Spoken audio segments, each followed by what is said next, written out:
Hey everyone, it's Ashley. Welcome to Just Cuts Different.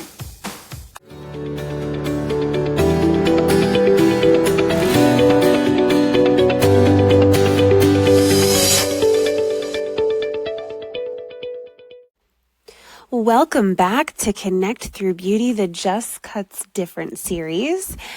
I just truly have been enjoying all of these interviews, all of these episodes that we've been having, and I hope that you guys have been too.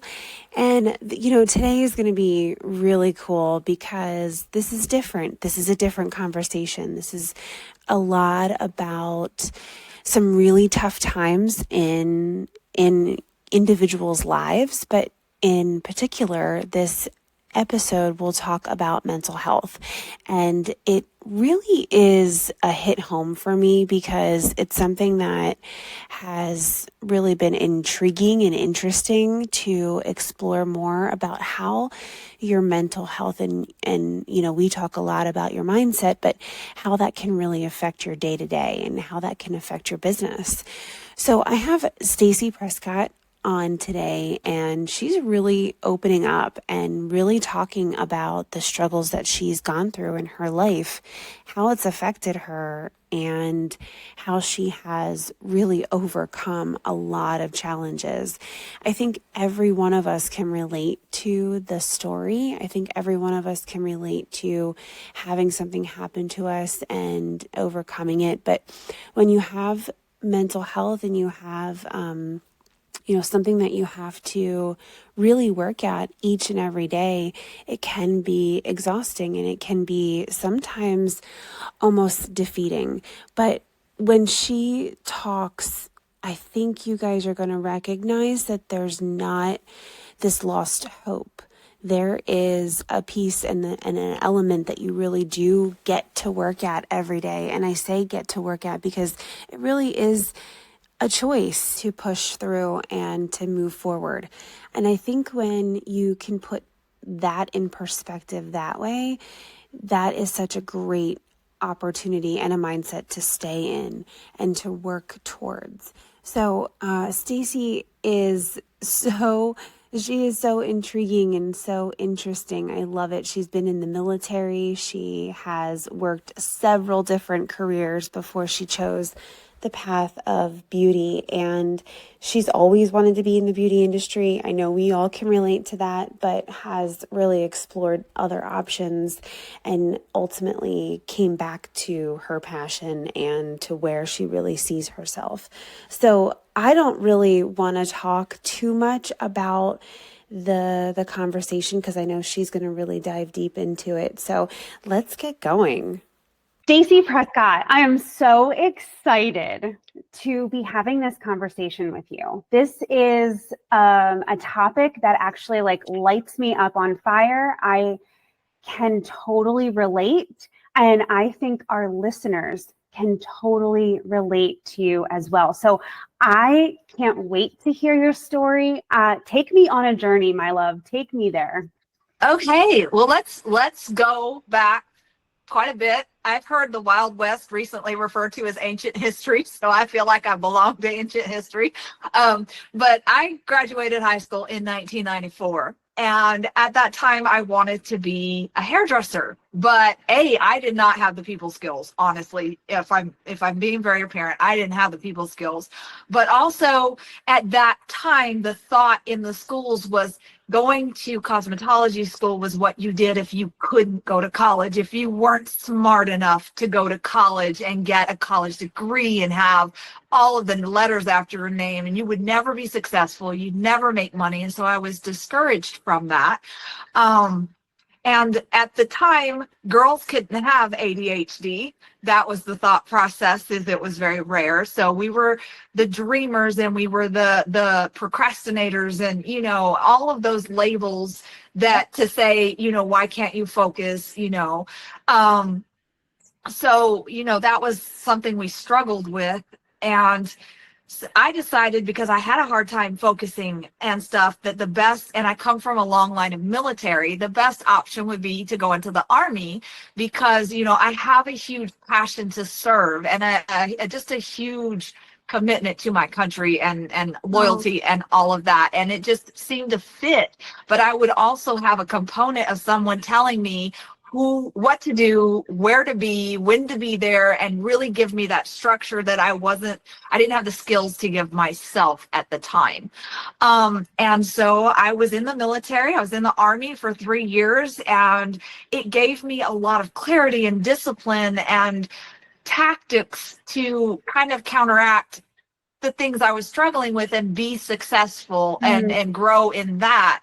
And then I got out of the Army and I went to college. And again, I was thinking, I want to be a hairdresser, but that's what you do when you can't go to college. So I went to college, ended up leaving after 3 years for different reasons. And fast forward through my life, I've tried and done everything I could try and do, trying to find my place where I fit. But in the Army, part of why I left is, unbeknownst to me at the time, I started experiencing symptoms of bipolar disorder. And it was not a culture where you spoke about things like depression and anxiousness and the way that it starts to present.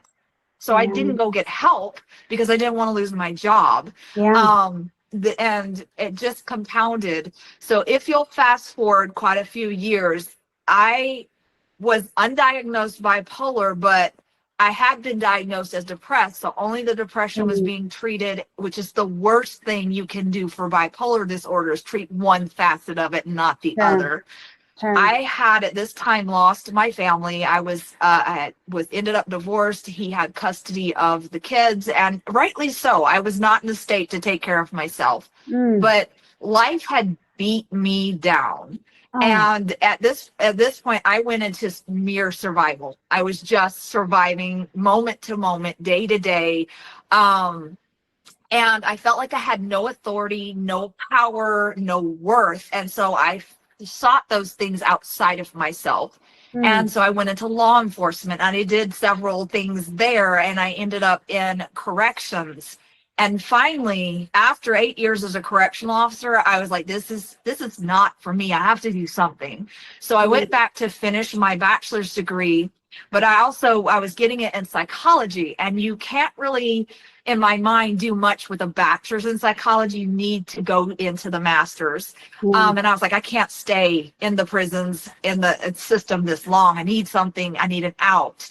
And the prison I was working at was right down the road from the technical college. And I was like, why don't I go back and try hair? It'll be something I can do while I finish my degree.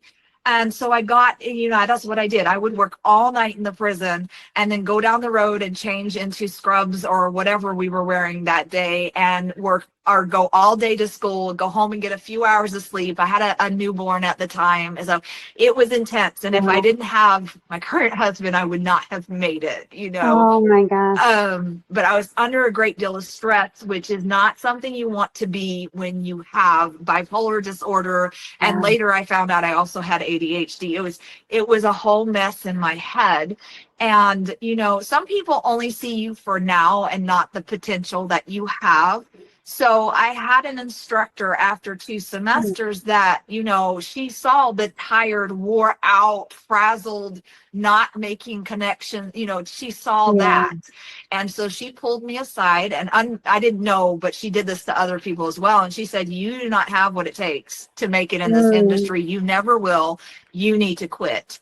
But I'm the type of person that if you say quit, I'm be like, oh, heck no, I am going to finish. I don't care how hard it is. Me too. I'm going to finish. But I managed to work it out because God is God and God is always good. I managed to work it out where I finished my bachelor's in psychology at the exact same time I finished cosmetology school. Oh my God. And can you just take a moment and that's amazing. Just in itself, just congratulations for that moment in your life.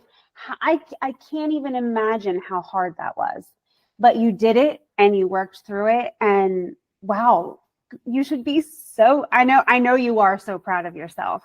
In that moment, I'm sure it was hard to reflect, but just to kind of take a moment for that space, that's really amazing. It's something I'm very proud of now, but going through it, I Good. was like, oh, You but should yeah. be. But it's a running joke in something like psychology, which I got my degree in, that every time we study something new, that's what we have. We all think we have that. Well, we got to bipolar disorder, and I was like, that's me. That's me. But in my brain, I'm like, oh, yeah, it's that phenomenon. But I was Mm-hmm. ticking off every box, and we got to something called rapid cycling. And I Mm-hmm. was like, oh my gosh, that's me, that's me, that's me, that's me. So I went to a therapist. Armed with a way to speak to him. When we talk in the hair industry, we have to find a way to speak to clients how they understand and you understand. And I Absolutely. finally had the language to speak to him that I could understand and he could understand. And that is what was going on. I had bipolar disorder, so I started on medication and therapy for that. So I was starting to get help and do the dark work, but I had decades of my life. I was in my 30s at this time, decades of my life that I had to undo things I had learned, unhealthy coping mechanisms, survival mechanisms.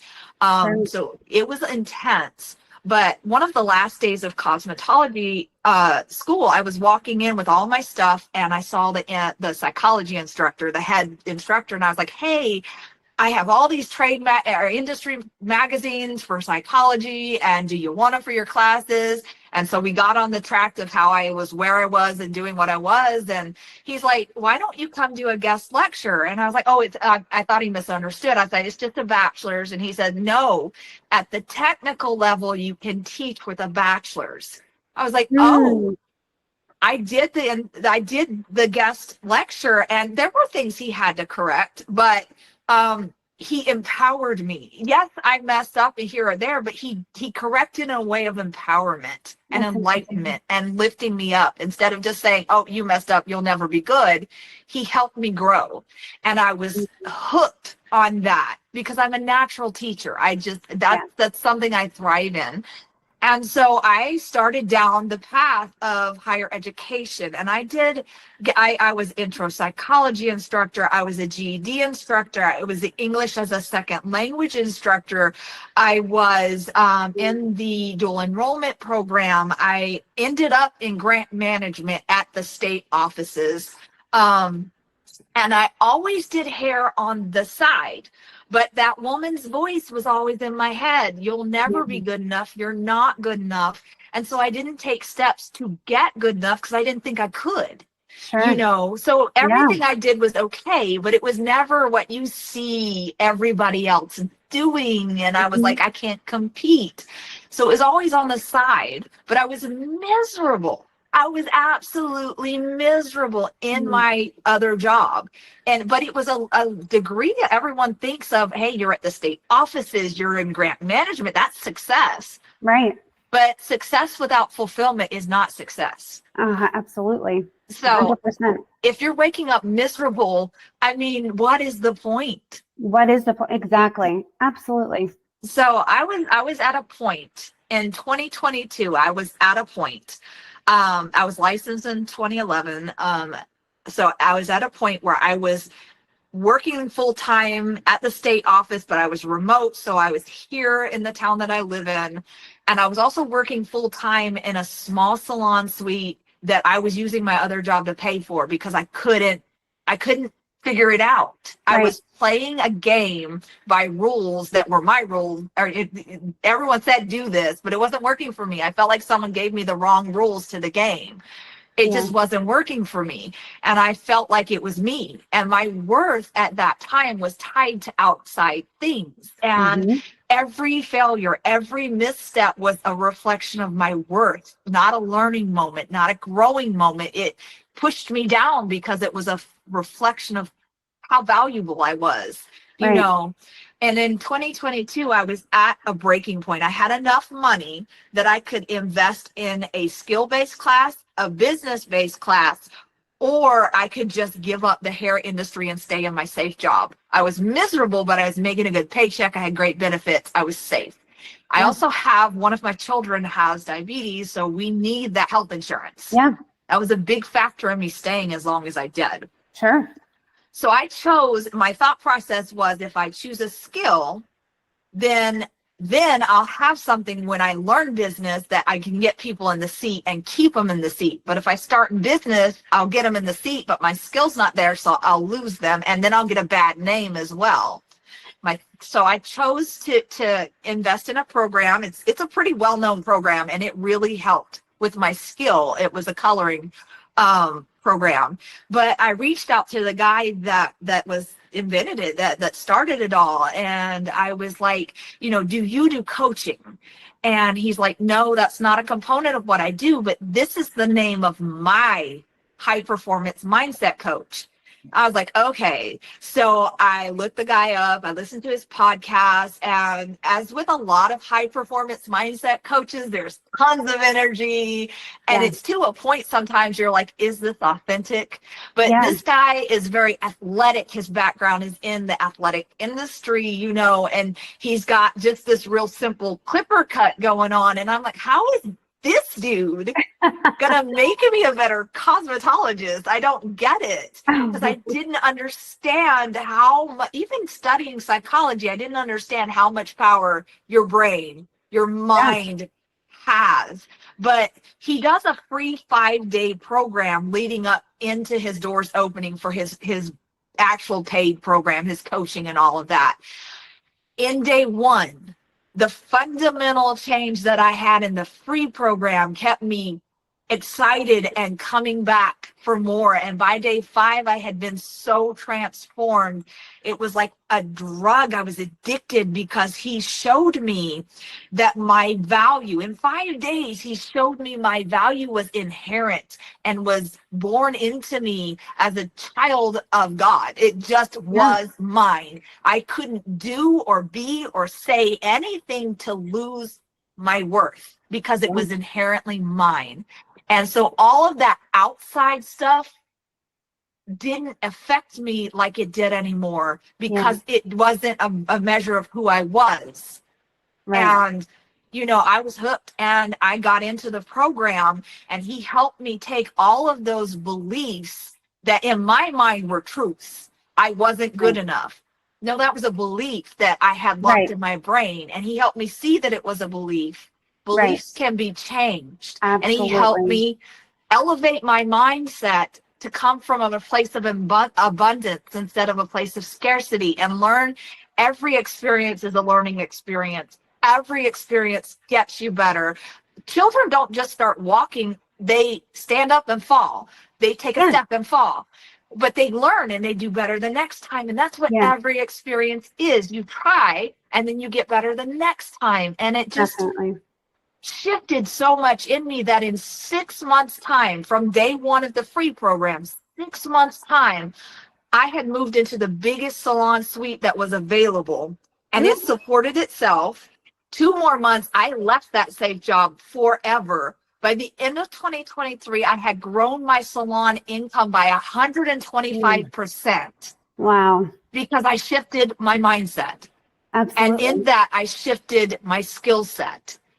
And it wasn't just my business, my relationship, every relationship that I had, my relationship with my husband, with my children, with my parents, with my siblings, random people that I meet in daily life was elevated and continues to be elevated. I have a profound relationship with my God, who I thought had abandoned me and could not love me to let me go through something like bipolar disorder. Sure. It took bipolar disorder from my identity to a factor of my life. And there's a song called Chasing Rebels, and there's a line in that song, and it says that I'm just a messy canvas for God's mercy in my madness. And it shifted my bipolar disorder from a place of my identity to my superpower, how I can show up in this world and show that it didn't stop me and it won't stop you. And I went from survival to thriving. Oh, yeah. I was waking up joyful. I was waking up grateful. I was not thinking, oh my God, not another day. I was like, what do I get to experience in this day? And so now I'm doing a podcast with you. It brought me here. I've met Yeah. amazing mentors and people, and I've developed my own education program, and I've gotten multiple certifications in natural curls and colors, and Yeah. just wow is all I can say. Yeah. Wow. I mean, yes. I love that. That's so inspiring. It's so inspiring because someone's listening to this right now and they are maybe in the spot that you were in, and they can now visualize the other side of it. Brendan Burchard, and I follow Ed Milet and Brendan Burchard religiously. Yeah. But Brad, because he's not as big, you get a more. Nice. I like to have a smaller group with a coach that I Sure. can connect to, and we've become a family. I mean, he's got thousands in his regular group. Yeah. I've invested in his elite group, but I have a coach too. Yeah. It makes a huge difference when you have someone that can give you a different perspective. And like it's just what you said, beliefs are limited if you let them be. And you can attach a belief system to anything, and it can be changed. It doesn't have to be this way. I mean, if whatever environment you grew up in and you learn to, whatever the belief is, you grow up in that environment, you learn that this is the way we slice bread, and this is the only way we slice bread. You actually can change that. Like it's not something you have to do for the rest of your life and you're stuck there. And I think when people start to open up I always like to make this analogy. It's like an onion. When people start to kind of like peel back the layers and just, it's really not that bad. Like you can actually move through really hard things. And once you do it the first time, you actually kind of like love being challenged, and you love being like put into a very uncomfortable situation. It's like, oh wow, I love that for myself because I know that I can get past it. I know I can work through it, and if I fail through it, it's okay. Yeah. Like, this podcast has actually been around since 2022, and it's had many different phases. When I first started until now, it has looked so different, but right now it's in such a good place because I'm in a good place. And it's just, you know what I mean? It's just actually everything kind of aligns once you start to open your mind and you start to just kind of let the things go. Definitely. I mean, when you come into a situation and you're like, if I come into something with fear, I'm thinking about how all the bad things are going to go that could happen, but I'm thinking future, what bad could happen. If I come into a situation in faith, I'm focusing on the good, what good can happen.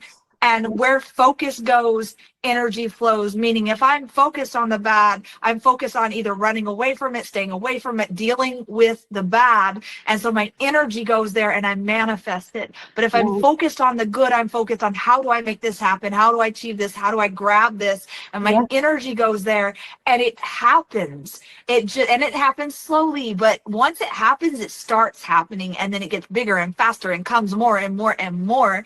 And it's just amazing, the empowerment. When you look at something and you're like, how could I grow through this? How is this going to make me grow? Instead of, oh, if I fail, it will make me look bad. I don't care if I fail because I'm going to grow. I'm going to get better. And the thing is, it's a generational thing. It happens. My daughter is finishing her bachelor's in fine arts as an artist. And there are several choices she's made that she wasn't going to make out of fear until she saw the changes I was making. You have to think there's so many people watching you that won't know their potential until you know yours. So, do it for yourself. Do it for them. Do it for whatever needs to light that fire under you to do it. But don't think that anything, there are people, we're in a field of creative minds and, depression and we are very emotionally attached people. And we seem to have, things that we deal with, like depression, anxiety, disorders, to some point. But when we look for examples of successful people that have those, we see celebrities who are willing and brave enough to come out, but we also see a few months later the intensity of their lifestyle wears them down and they're back in it again. So Yeah. our examples are, hey, yes, I have it. Look, I'm great now. I'm not.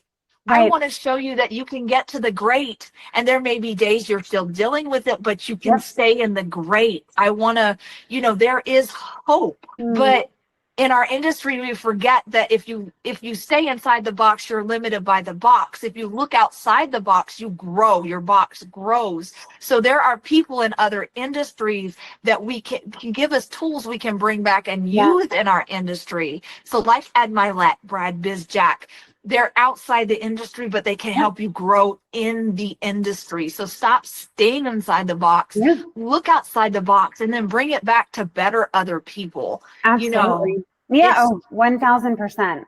You're right on with that. And it's so true. Like, I think also, I'm sure you have things that you do every day, like a routine, yes. things that really, for myself, I have a routine in the morning that if I don't do this routine, I am not going to have a successful day.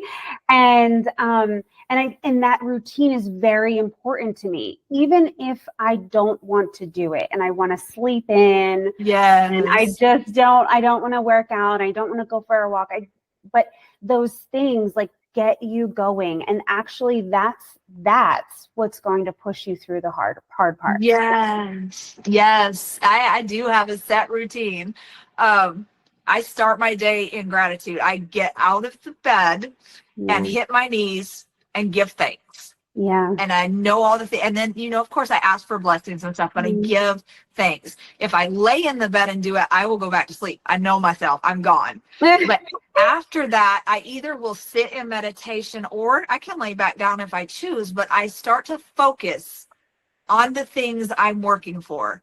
And I'm keeping them in my mind's eye and relevant and now. Because if you're Yeah. like, okay, I want to make $950,000 this year, and you don't think about it, you say that in January and you don't think about it till December 23rd, you're Right. not making 950,000, and they're Right. bigger numbers. Or if you keep it relevant, your mind is always in the background, even processing, how do I do this? How do I make this happen? And you're trying Definitely. things and you're, growing things in it. And it ends up, you look back and you're like, I'm not quite sure how I made that happen, but it happened, Right.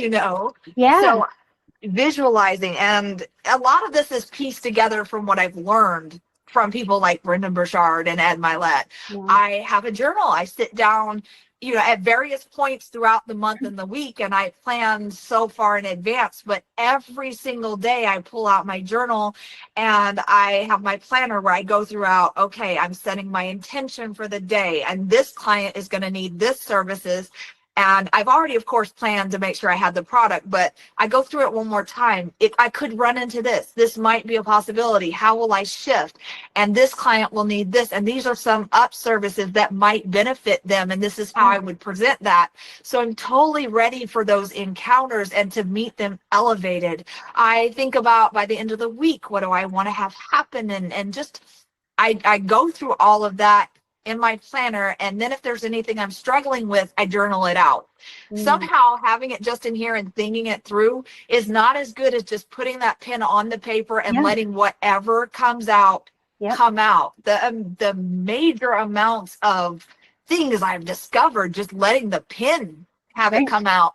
I have Right. an in shower pen and paper or pencil and paper I love because it. my mind at that time is so primed that when I go Sure. into the quietness of the shower, ideas start just popping out and I need something to put it down. So, Yeah. throughout my whole getting ready routine, I have a way to capture the ideas. Yeah. And then when I get to the salon, I have an upbeat playlist. I turn it on, I jump around vigorously, dance around vigorously, get my heartbeat, get the endorphins, everything pumping and going, and then my salon door is open and I am ready to meet the day. Oh, I love that. Oh, that's so good. That's awesome. I love that you journal. I love that you focus on the good stuff, like the things to be grateful for, because it's so important. I think that we all can be bad about that. Like we can reflect on the bad stuff, the things that are not going right, but we really forget about the things that go well. And just it could be as little as you got the laundry put away, you know. Be grateful for the little things that you have accomplished. And I love that you do that because it's very, very, very important. So one last thing. So like if you know, the listeners are listening, if you could give one advice to someone that is really listening, can really relate to you, what would that be? If you don't take anything else away from what I said, know that your worth is inherent and there is absolutely nothing that you could do or experience or say, or nothing can take it away and diminish it. Nothing.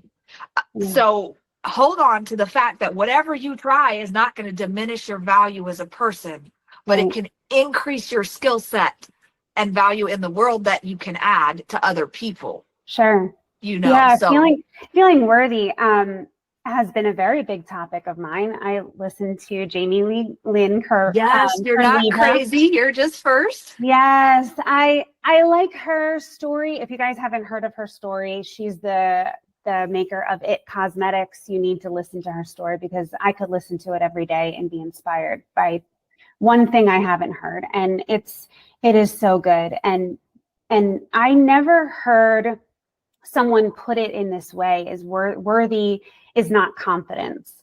Worthy is definitely something that you really need to work on inside of you, that you are enough, and you know, showing up as you are is your worthiness, and kind of just jumping into that, I think, is profound. So I love that you brought that up. That's awesome. Thank you so much for doing this with me. This was so good, and we need to do this again. Yes. Oh my gosh, it was so good.